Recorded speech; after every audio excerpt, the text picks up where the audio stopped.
Alkisah dahulu kala di kerajaan Pasir Batang. Kerajaan itu dipimpin oleh seorang raja nan arif bijaksana bernama Prabu Tapa Agung. Akan tetapi sang ratu saat ini sudah lanjut usia dan saatnya menyerahkan takhta kerajaan kepada anaknya. Dia pun kemudian memilih putri bungsunya yang bernama Purbasari. Sejatinya tradisi penyerahan takhta kerajaan diserahkan kepada putri sulung. Namun sang Prabu memilih Purbasari karena memilih pribadi yang baik dan bijaksana. Hal ini membuat putri sulungnya Purbasari merasa iri dan dengki terhadap adiknya itu. Betapa kesal hati Purbarang melihatnya. Bersama tunangannya yaitu Raden Indrajaya, dia merencanakan sesuatu untuk merebut takhta dari Purbasari. Sungguh keterlaluan ayahmu itu. Dia telah melanggar tradisi kerajaan selama ini. Sungguh tak pantas hal ini dilakukan oleh seorang raja. Aku juga tak habis pikir bagaimana bisa takhta kerajaan diserahkan kepada Purbasari. Dari segi apapun lebih baik dari dia. Tenang, aku punya rencana. Mereka pun menemui seorang dukun sakti bernama Nironde untuk meminta sebuah ramuan kutukan. Nironde kemudian membuat ramuan itu.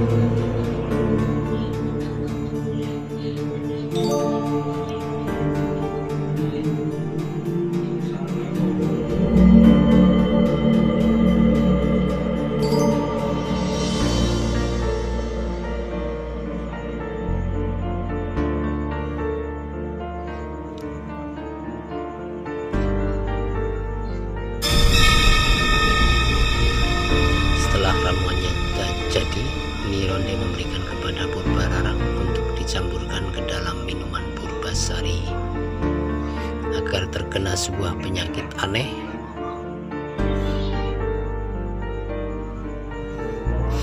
Purbararang lalu memberikan sekuntum emas kepada Nironde sebagai imbalan.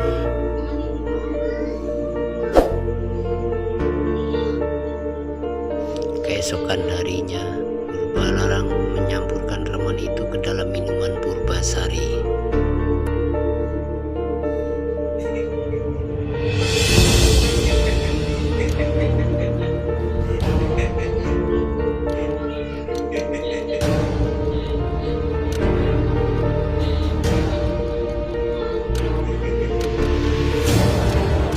Dia segera menemui sang adik yang sedang berada di taman kerajaan. Purbasari menerima minuman pemberian kakaknya.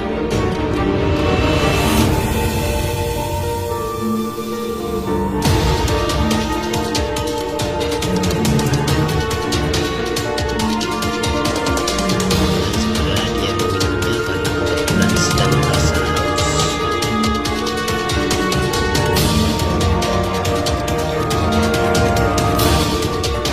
Namun tiba-tiba Purbasari mengalami keanehan.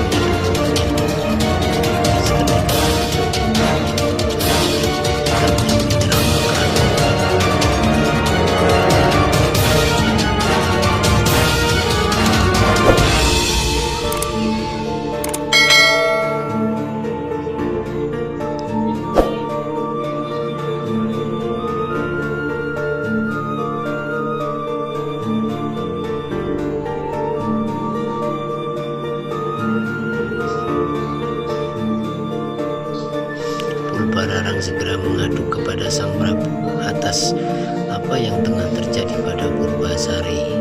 Lihatlah ayahanda, ini akibat dari melanggar tradisi yang selama ini kita. Maka itu seharusnya memang untukku para leluhur pasti. Aku takut jika kerajaan ini juga akan segera terkena kutukan. Benarkah seperti itu?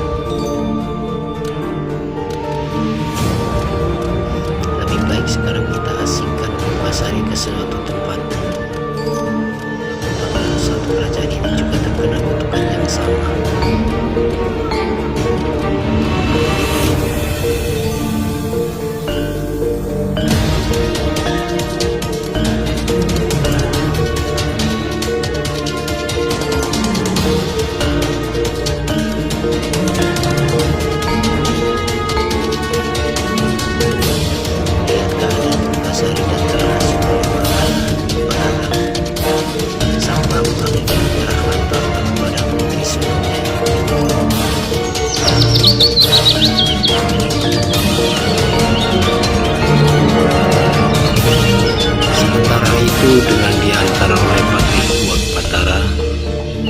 Purbasari diasingkan ke dalam hutan.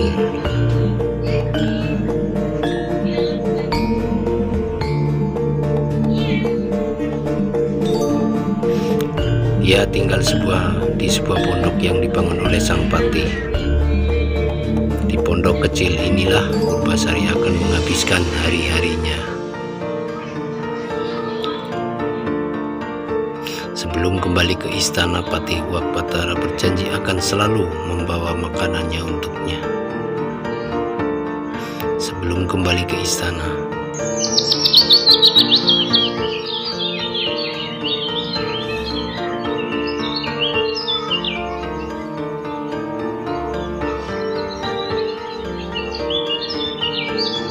berjalan waktu Purbasari sering bermain dengan hewan-hewan di hutan untuk sekedar menghibur diri.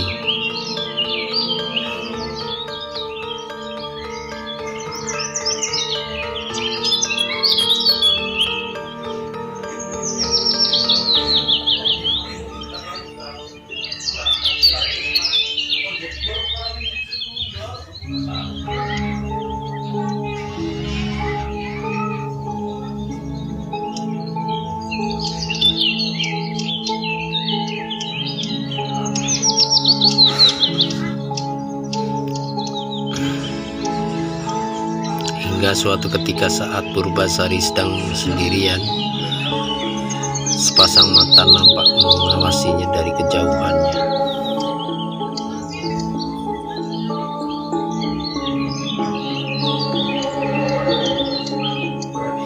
Tiba-tiba sepasang mata itu keluar dari persembunyiannya. Rupanya seekor kera hitam berekor panjang atau lutung.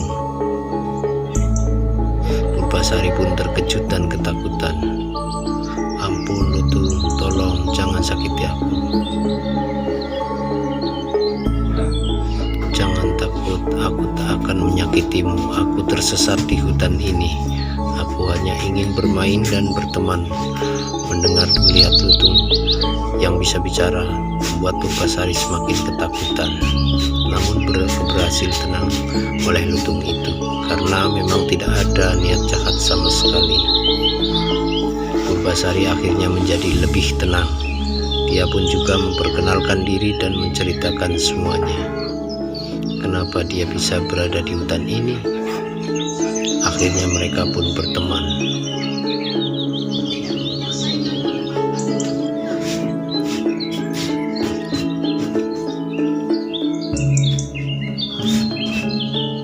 Sejak itu Purbasari memanggil si lutung dengan nama Lutung Kasarung, artinya lutung yang kesasar. Kapanpun Purbasari pergi, Lutung Kasarung selalu menemaninya. Lutung Kasarung sering membantunya untuk mendapatkan buah-buahan. Purbasari senang sekali mendapatkan sahabat yang baik seperti Lutung Kasarung.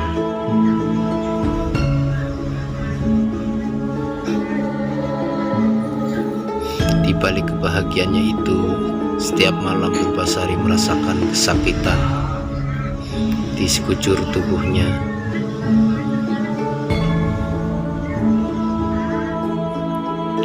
Penyebabnya adalah penyakit yang dia derita.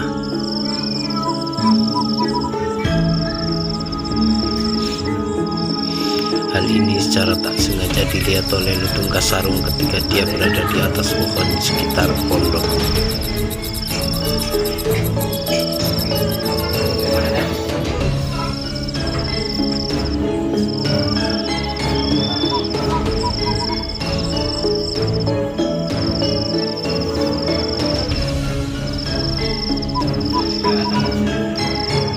Melihat kondisi Purbasari yang memperhatinkan membuat Lutung Kasarung tak sampai hati.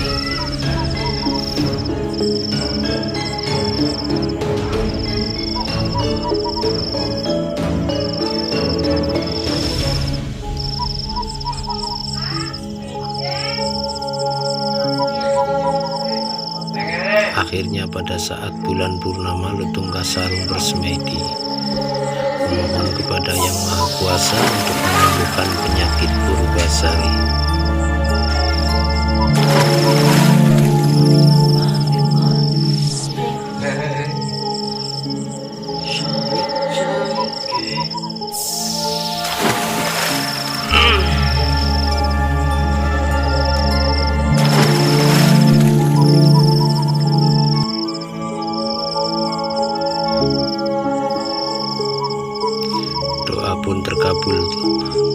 sekitar Lutung runtuh. Air pun keluar dari dalam tanah hingga penuh dan menjadi sebuah telaga. Telaga itu begitu segar dan harum.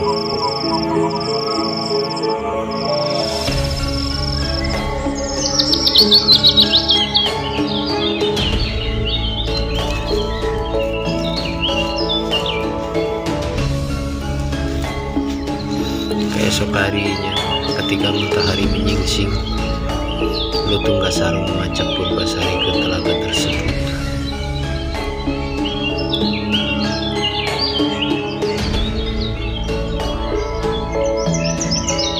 Dia meminta Purbasari untuk segera mandi di telaga. Meski ada sedikit keraguan, Purbasari pun menuruti kata sahabatnya itu.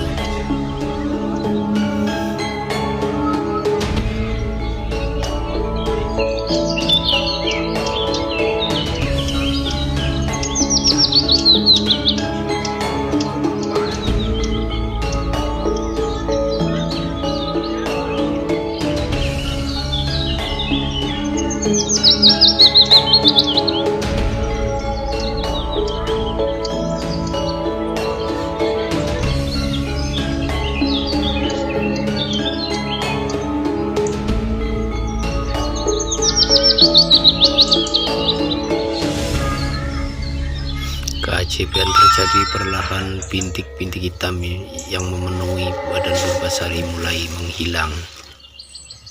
Kini dia pun menjadi cantik kembali.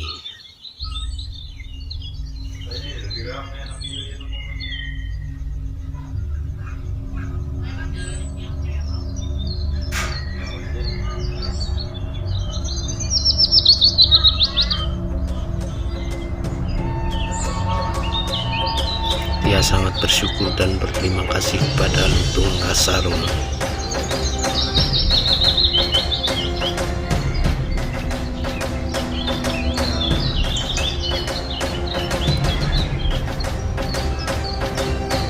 Suatu hari Patih Uwak Mataram pergi ke hutan hendak menengok keadaan Purbasari.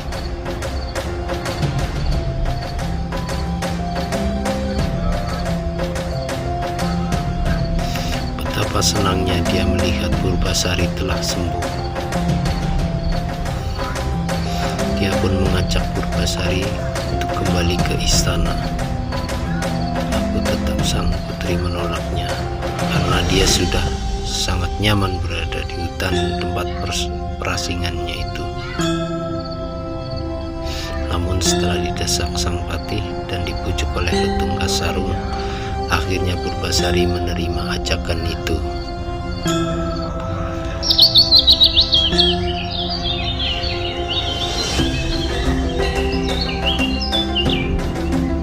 Berangkatlah mereka menuju kerajaan Pasir Batang.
Kalau rambutnya lebih panjang dari Purbasari.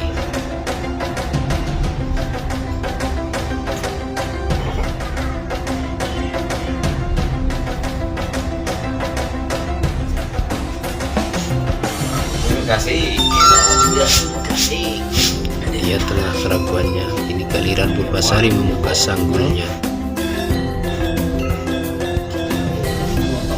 Lutung Kasarung yang menyadari rambut Purbasari tidak terlalu panjang,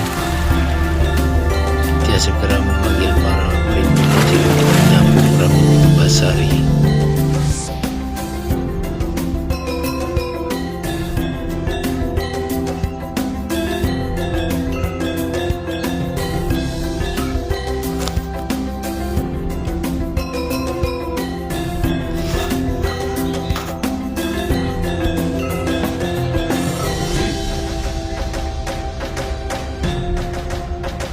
Kini rambut Purbasari yang terurai lebih panjang daripada kakaknya.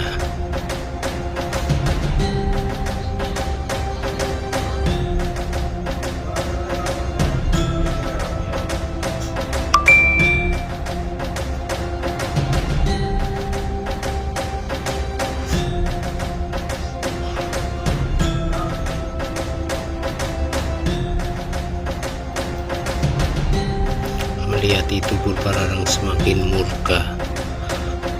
Kau boleh saja menang di tangan ini aku, tapi berikutnya aku yang menang. Ingat, yang menang akan menjadi ratu dan yang kalah pergi dari istana ini. Tantangan selanjutnya adalah lomba keterpanan dan kegagahan pasangan. Purbararang tentu saja mengajukan tunangannya, yaitu Raden Indrajaya yang sudah terkenal gagah. Purbararang kali ini sangat nampak percaya diri akan menang.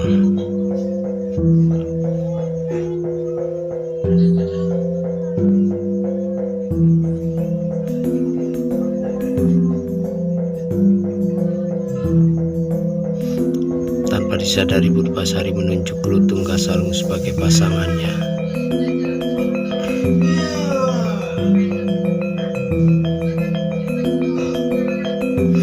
Purbararang dan Raden Indrajaya tertawa terbahak-bahak melihat Purbasari mengenalkan Lutung Kasarung sebagai pasangannya. Pasangannya Lutung, sungguh tak ada orang yang lebih baik daripada Lutung itu. Lutung Kasarung tersinggung dan marah. Dia berdoa untuk dikembalikan berwujud semula.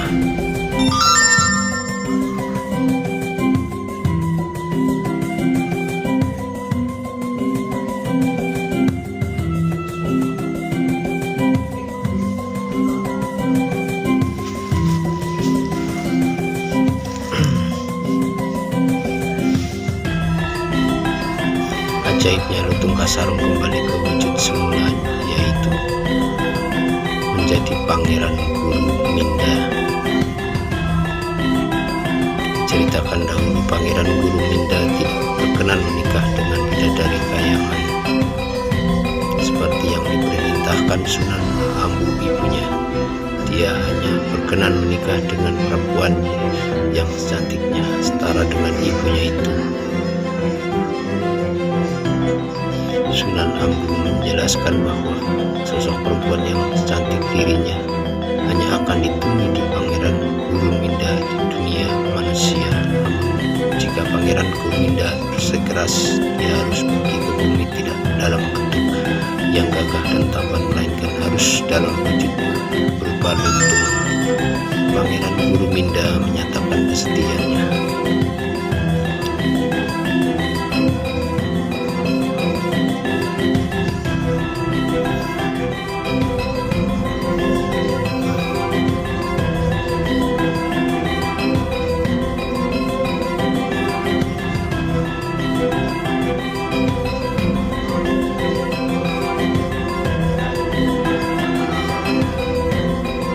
Setelah menjelma menjadi seekor lutung, Pangeran Guruminda segera turun ke dunia manusia.